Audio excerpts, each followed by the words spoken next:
Hai guys, selamat berjumpa lagi bareng aku di Arfa Channel. Kali ini kita akan sajikan video atau tampilan review yang berbeda seperti biasanya. Hari ini aku ingin coba pemirsa dan kalian semua untuk melihat atau mereview bagaimana caranya kita akan mengambil studi atau kuliah di Amerika Serikat. Let's check it out.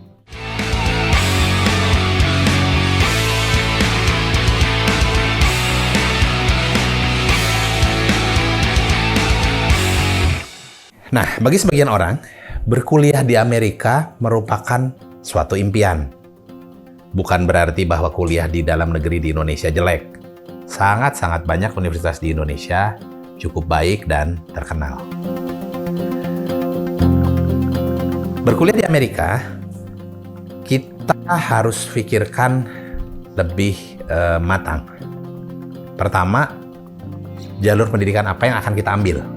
Apakah undergraduate atau bachelor S1, postgraduate atau master degree S2, atau bahkan mungkin H3, PhD.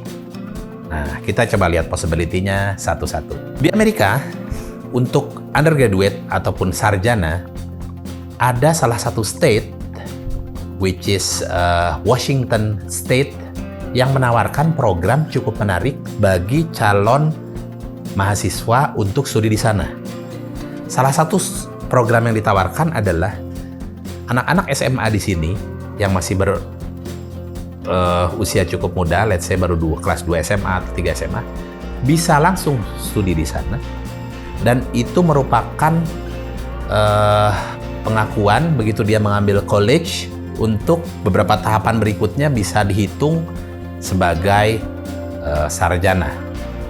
Let's say anak 2 SMA di sini mengambil college di sana, diakui 2 tahun sebagai college-nya, kemudian 2 tahun kemudian dia bisa lulus deh sebagai sarjana. Nah, itu juga bagi yang berminat bisa melihat di beberapa travel agent atau konsultan pendidikan yang menawarkan program ini.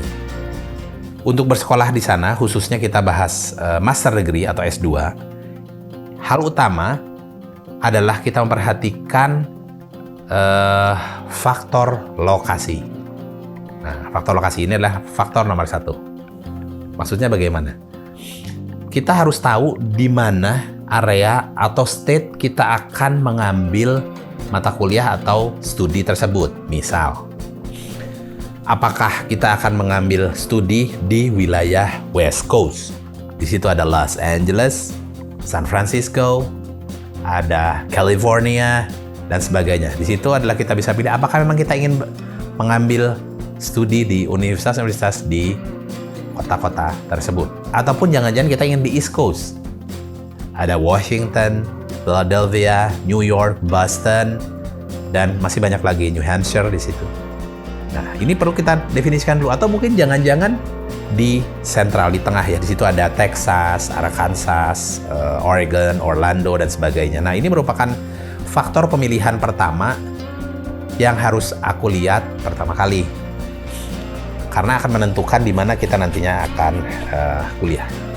Nah, yang kedua adalah universitas-universitas yang memang kita inginkan.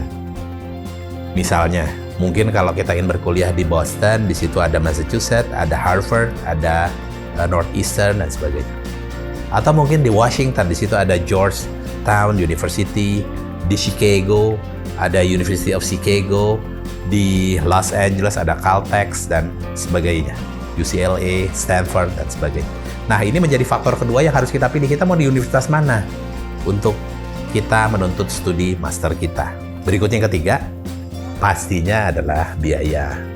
Kalau memang kita menggunakan biaya dari diri sendiri atau fully funded by own dan tidak pakai beasiswa, ini juga menjadi faktor yang harus diperhatikan.